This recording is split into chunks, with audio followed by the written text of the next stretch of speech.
akakwa Chaketa kakawila Renakok ahelak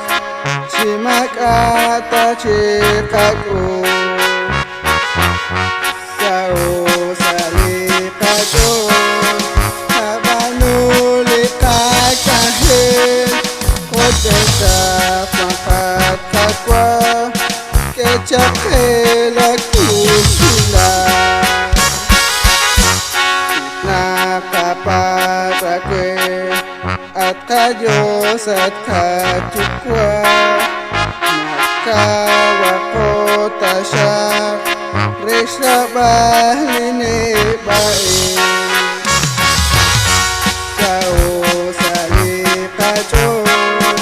Habanuli kakahin Kodeta pangkat kakwa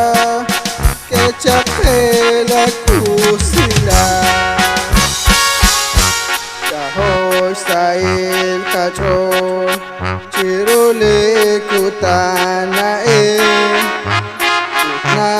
Nakatyoni Nakchihunelik tasya Sao salikacho Habanuli kakahin